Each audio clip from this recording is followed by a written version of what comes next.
Hello, my name is Callie Kahn, and today I will be conducting my pilot survey video presentation for the course Research Methods in Health.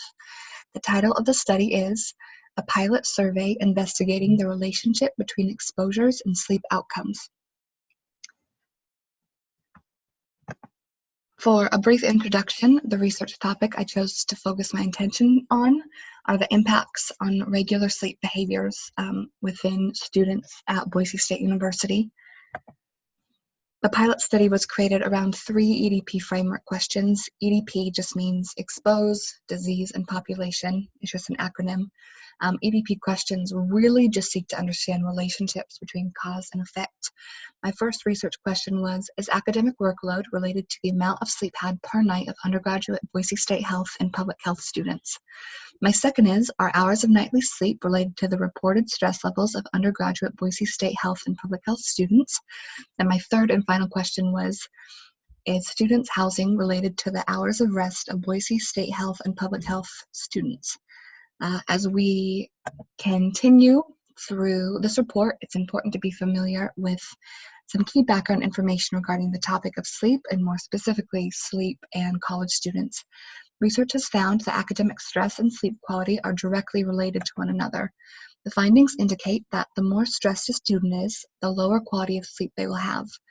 Continued in the topic of stress and sleep, researchers have also found that students who experience high levels of stress are less likely to graduate than their counterparts. In regards to sleep in university students, in a survey done, 1/2 of all students surveyed reported they were getting less than 7 hours of nightly sleep on a routine basis. Sleep debt caused by a lack of sleep is linked to an increase in risky behaviors and can have a negative impact on all aspects of life. Sleep is such an interesting topic, really, because sleep affects so many aspects of a person's health and well-being. Moving on to the methods portion of the pilot study, which seeks to understand relationships between variables. The study is considered a cross-sectional study as it analyzes data from a population at a specific point in time. It also falls into the category of primary research, as data was collected directly rather than using data from prior research that had already been done. In order to collect data, a non-mandatory self-assessing questionnaire was connected through Qualtrics. Students in both public health and regular health courses at Boise State were asked a series of 10 questions to obtain details on their sleep habits, sleep satisfaction, and more. The questions were composed of multiple choice questions, demographic questions, and Likert scale questions. The results portion of the study yielded important frequency data on average numbers of hours slept each night, frequency of feelings of stress, and difficulties falling asleep each night. This information will be key to remember as I continue to communicate the results through various figures. As you can see, the majority of participants, roughly 63%, slept an average of 6 to 8 hours each night over the course of 7 days. Comparably, however, about 23% of students were only able to get 4 to 6 hours of sleep in each night. Only 12.5% of those surveyed slept an average of 8 hours or more each night. Continued, 24.11% of survey responses yielded results to show that students always experience stressful feelings. Always.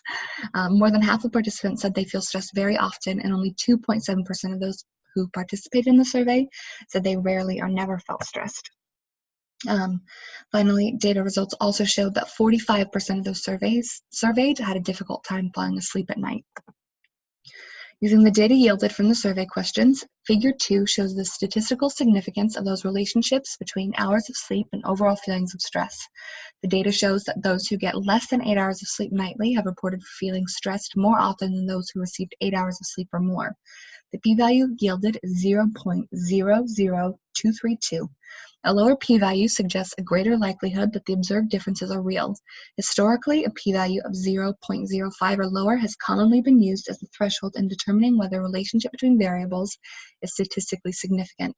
There's just over a 0% chance that the differences are not real. An unsuspected relationship completely unrelated to the initial research questions outlined can be seen in Figure 4. The data shows a relationship between feelings of stress and the impact on the ability to fall asleep each night. The p-value calculated is 0.00455, which shows that the data is statistically significant. Those who feel stressed more often are more likely to have a difficult time falling asleep each night compared to those who don't. In conclusion, there may be a correlation between sleep and stress. However, there may not be a correlation between housing and sleep, and there also may not be a correlation between college credits being taken and the impact on sleep. These are just the findings from our studies. There have been other studies done that provide evidence to the contrary. So overall, the implications of the study do suggest the need for additional research. In terms of potential further research, there are a couple different directions researchers could take. With an emphasis on the research topic in general, researchers could seek to determine what is causing such a large amount of stress amongst students and how specific stressors influence sleep. There could also be additional research done to determine why the results from this study were at odds with prior research.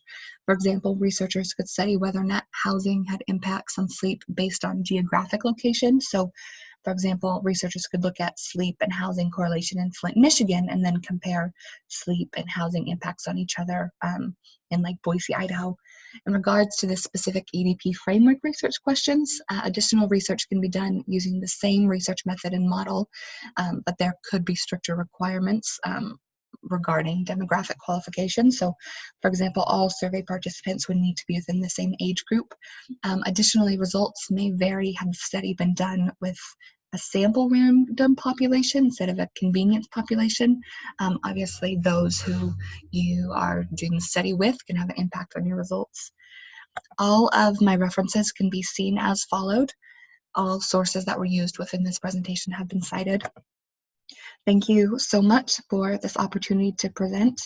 I look forward to answering any other questions you may have.